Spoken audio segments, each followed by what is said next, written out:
welcome to SVG TV News for Friday, December 30th, 2022. I am Yvette Bowens with the details. The 21 trained nurses who were recognized on Thursday, December 29th, 2022 for being the first batch of students to complete the University of the West Indies Mona Campus Franchise Bachelor of Science Nursing Program offered at the SVG Community College, graduated with honors, with 3 securing first-class honors. They are Makisha Brown, Chanel Hamilton, and Nigel Thomas. The top performer for the program was Chanel Hamilton, with the award for Most Outstanding in Clinical going to Nigel Thomas. The award for Most Outstanding in Theoretical Performance went to Makisha Brown. The General Nursing Council Award is shared by Sashela Kiza and Makisha Brown, with Tanisha Henry receiving the Sister Lucine Edwards Award. Addressing the recognition ceremony at the Villa campus of the St. Vincent and the Grenadines Community College, Deputy Dean and Coordinator of the Bachelor of Science in the Nursing Program at the college, Dr. Roxanne Stowe-Maloney, acknowledged that the 4 years of the program were challenging but were fruitful, and congratulated the trained nurses on their accomplishment. There are many who still believe that the nursing program is an easy walkover, and there isn't much theoretical work to cover, since it is only necessary to learn how to clean wounds, bathe patients, administer medication, and make sure that the patient is okay. However, even in performing these duties, there is a science and there is an art that must be applied that needs to ensure that the needs of your patients are met, or that infection is prevented, and that the patient feels safe and comfortable. The question was, and still being asked by many, why do persons who want to pursue nursing need to have prerequisites inclusive of a pure science, such as chemistry, physics, or biology?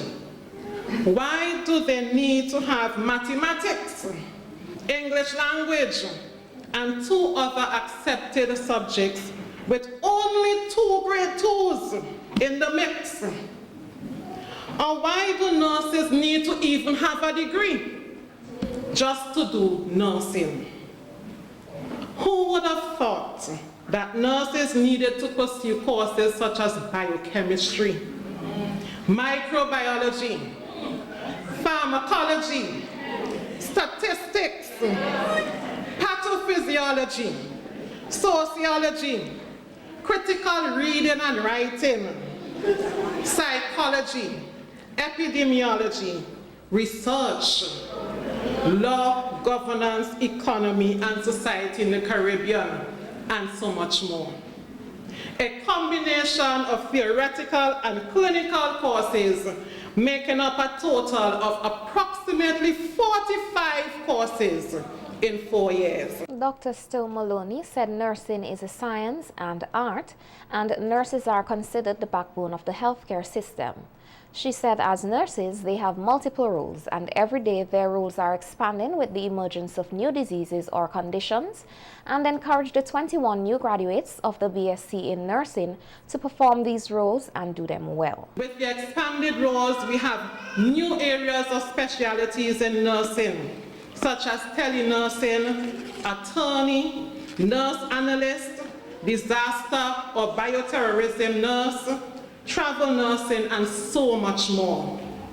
It is my hope that as you have completed this first step in university, that all of you, not some, all of you, will move on to pursue postgraduate studies, securing your master's and doctoral degrees in different areas of health, and of course, more specifically nursing, such as midwifery, nurse oncologists, nurse researchers, etc., to improve the healthcare system of our country, our region, and the world over. Presently, you are considered to be novices. It will require experience before you can be considered to be an expert in your field, so I urge you to be humble.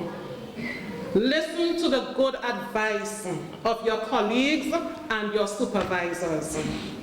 Be mentors to the students and younger nurses. Apply the code of ethics in nursing at all times, even in times when you are faced with ethical dilemma. Be assertive. Be good listeners and good customer care agents to your patients, your clients, and the people that you serve. Be change agents. Dr. Stowe Maloney also shared with the nurses some key advice they should follow in their daily lives. Each day, I want you to take some time to do 3 things. 1, relax. At the end of the day, we need to have a little relaxation. Secondly, reflect. Reflect on your day. When you do this, I want you to think about what you did well, what you didn't do so well, and how or what you could have done to make it better. And thirdly, read. Always keep abreast of what is happening, especially in your profession. Read medical and nursing journals, updated texts, conduct research, and always use evidence-based practice to improve the quality of nursing care that you provide.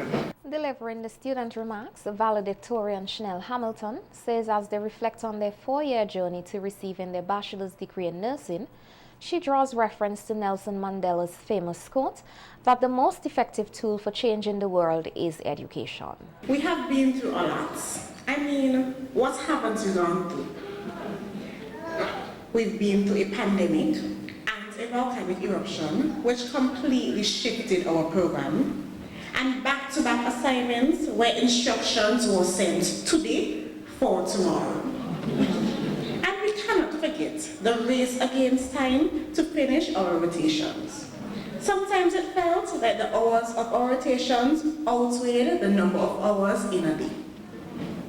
Despite it all, we never gave up. And believe me, more than half the time, we wanted to quit. We kept on pushing. We persevered.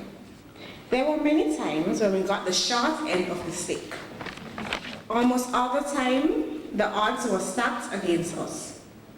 Throughout all of this, one person kept pushing us. She knew we had what it took, and she believed in us every step of the way. She taught us to push through and keep going no matter how tired we were. Our batch mom is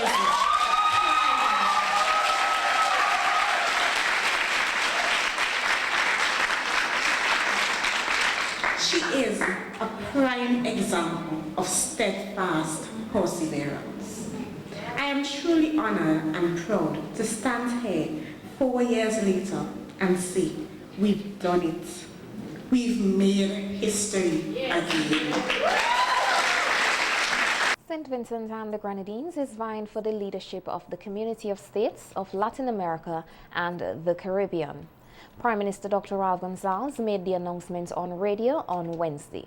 If we are elected as such on the 24th of January in Argentina, when the next meeting of CELAC takes place, heads of government, heads of state and government, we'll be the first CARICOM country to hold the presidency of CELAC. And it would be an extraordinary achievement if that happens. And we will see. We have been quietly expressing our interest from last year, really, from 2021. And Argentina was the other candidate, and we agreed with Argentina that we'd allow them a free run last year. So they were elected unopposed, and they pledged to provide support for us for 2023. So we'll see how that goes. Yes, yes. But it's a very, very important position for a progressive country like St. Vincent and Grenadines to aspire to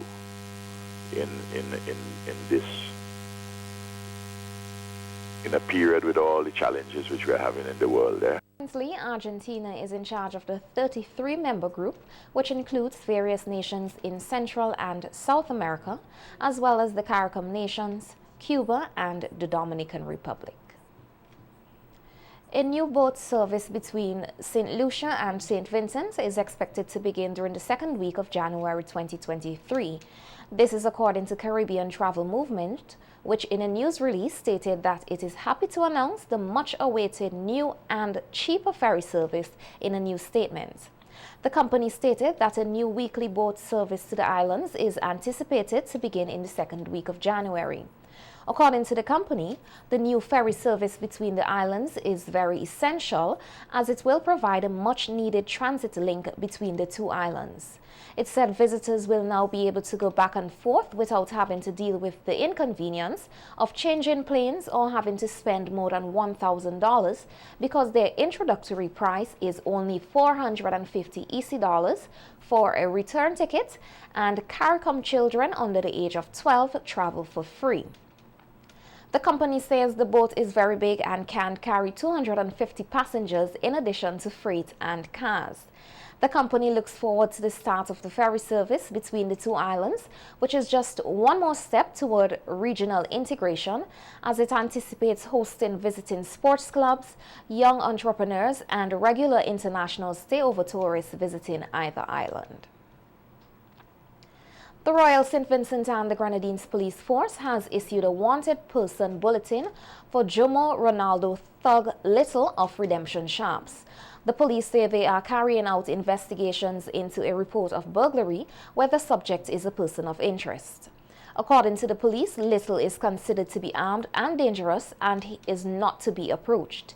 The police says if seen, you must contact any police station or the Assistant Commissioner of Police in charge of crime at telephone number 457-1211, extension 4816, or the officer in charge of the Criminal Investigation Department at 456-1810 or 457-1211, extension 4838 or 4839.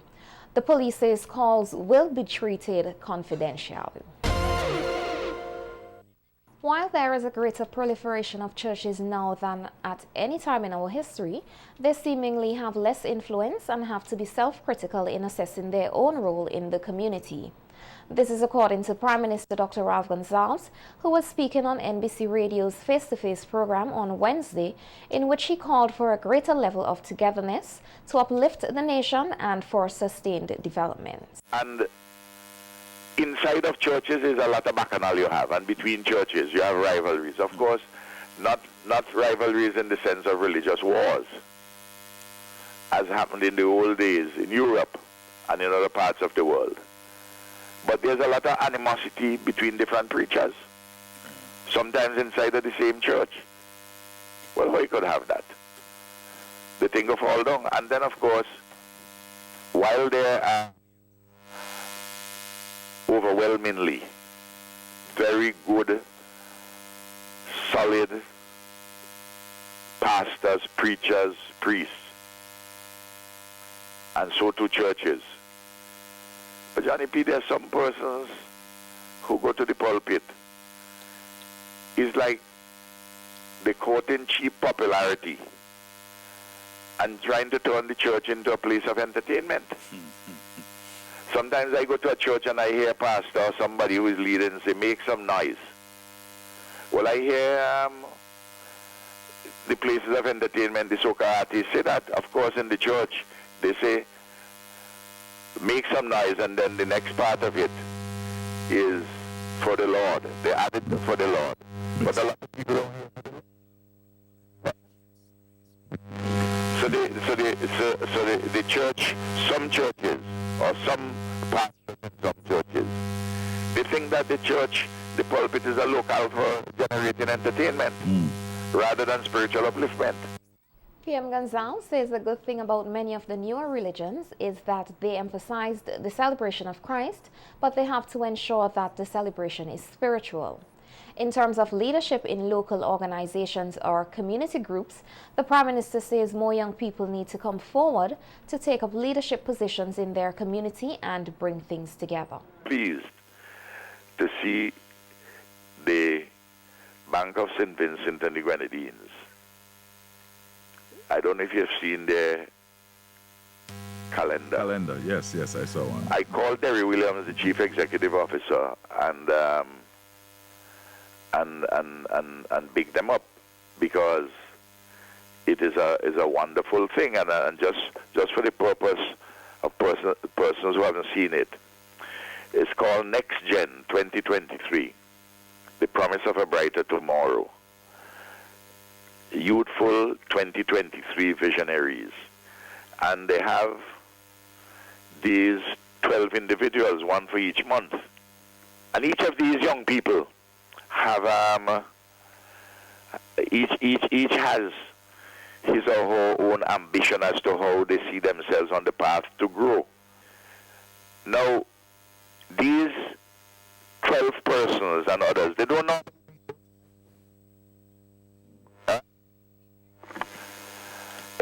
Johnny P?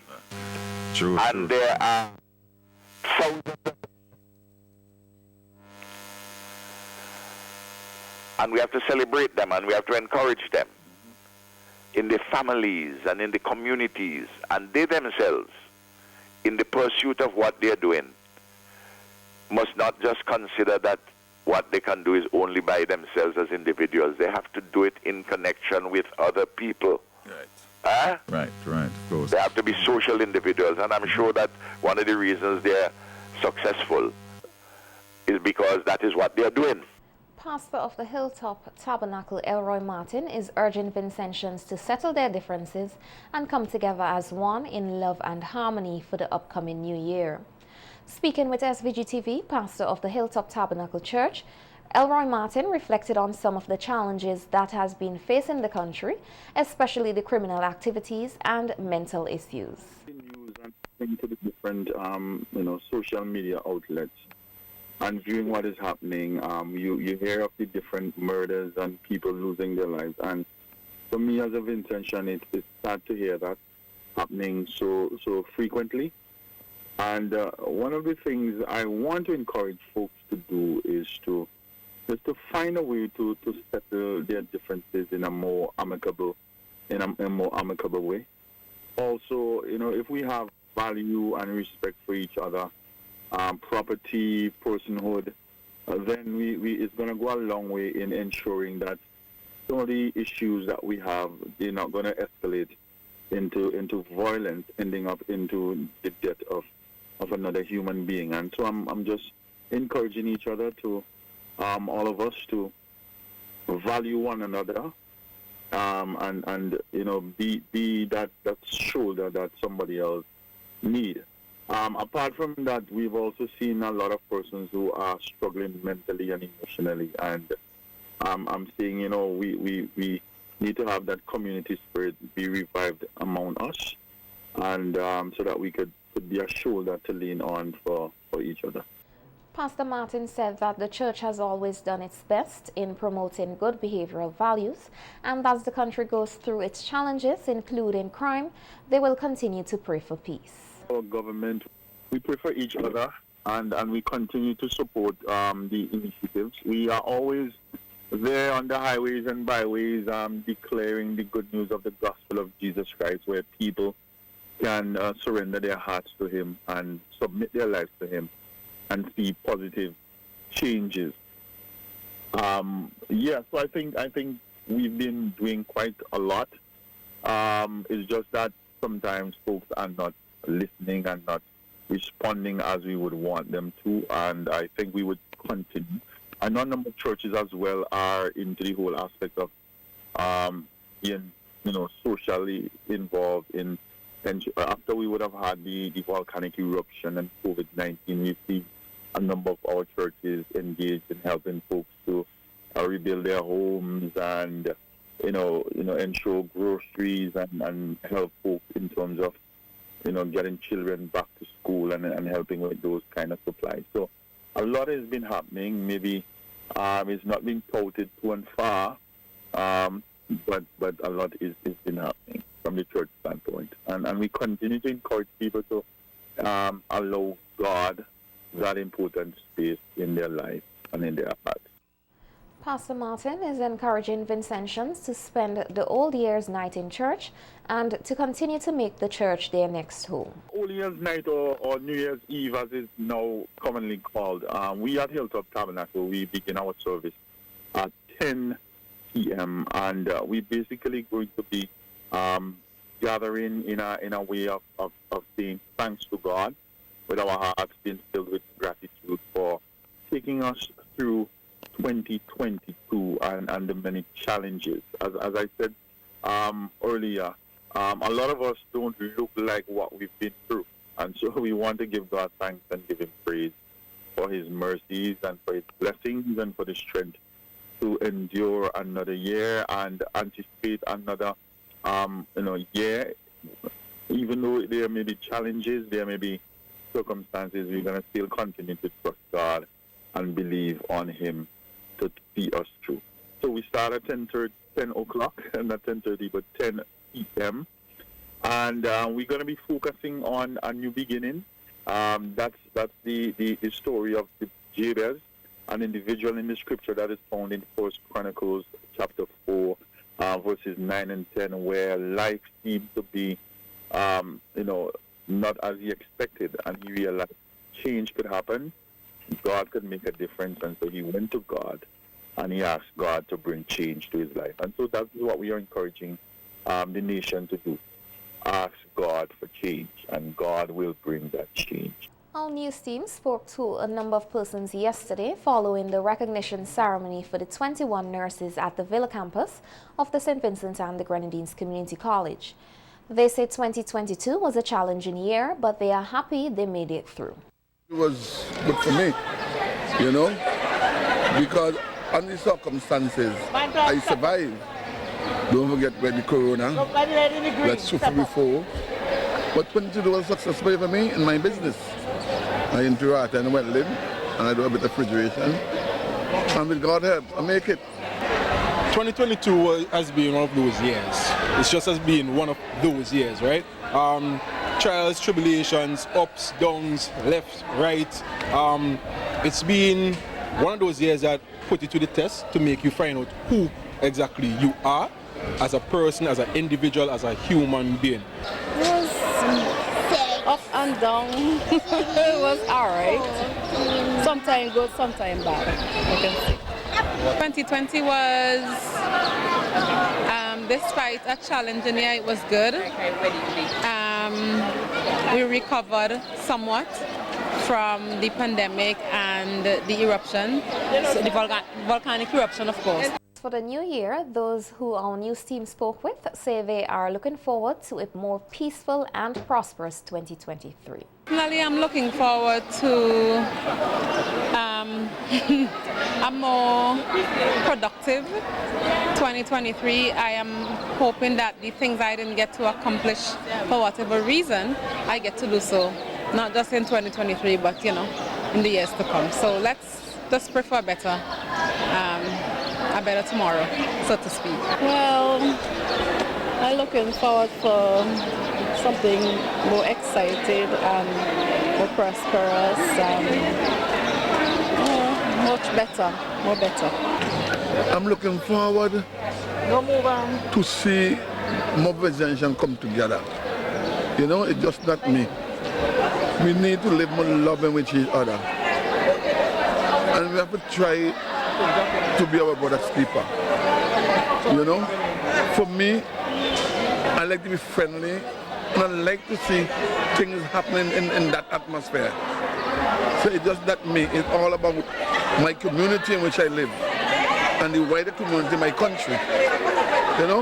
If we could give a little more to Christ and be more loving to each other and more kind to each other, I think 2023 have a great thing for us. And I'm very looking forward for it and see what more I can do. I can't change the world, but I plan to try my utmost best. Personally, for 2022, I've been doing a lot of self-meditation and trying to get back in touch with myself and pushing myself to do a lot better. I know everybody else has the New Year resolution. Oh, new year, new me, whatever. Right? I'm not trying to create a new me. I'm literally trying to get back in touch with who I once was and find that drive to continue fulfilling all of my passions and keep checking off my bucket list. That's all that I want to do for 2023. Connect with my passions, find my drive, and tick my bucket list. In capital Kingstown today, some persons shared their experience of 2022 and said they are looking forward to a turnaround in their lives and for the country in 2023. As a down-to-earth hustler, you understand? Right? If I tell you it was rough for me, I could imagine how a lot of other people feel, you understand, concerning it. You understand? Yeah, concerning for that 2022, but, you know, and he said within the ending up of this year here, within the ending up of 2022, right? 22, it was real jet. You understand? But hopefully, right, when the year turn over, right, we might get a little ease up. You understand? Because, right, with the shipping wrong and the vendors, I used to sell up the road up there, and they tell me that I can't sell no more. I have to move from which part they're selling. You understand? So, that's taking the food out of my mouth. Well, my year was good. Excellent. Because of my health, I got good health and good strength. Strength is health and health is strength. And because of good health and good strength, it make it excellent. I have great plans for next year. The plans that I have for next year is to serve God in the right way, even more than the year that passed by. Serving God and giving Him the honor and the glory. Great things He have done. Secondly to that, I'm looking to see if I can achieve a little more financially for the new year. We're not from here. We're from Guadeloupe. So by the boat, by seaside. And we leave afternoon. And Happy New Year for everybody from here and the world. Looking forward to greater things for next year. And I'm praying that 2023 will, have a lot of blessings and favors and so on flowing my way. Well, next year, I like a little work they improve that to make a little more money. 2022 for me has been great, have its challenges in terms of, we have seen what took place around the world, especially the war in Ukraine where it drive up food prices, standard of living has been very, very, very, very high, but as a whole, I could see Valedictorian has actually met the challenges, but I could see people survive by the goodness of God. And for me, I have to say give thanks because I'm still in the land of the living. I am still living in a country who I consider that had the best country, that had the best, one of the best leaders in the world. And we have to give thanks.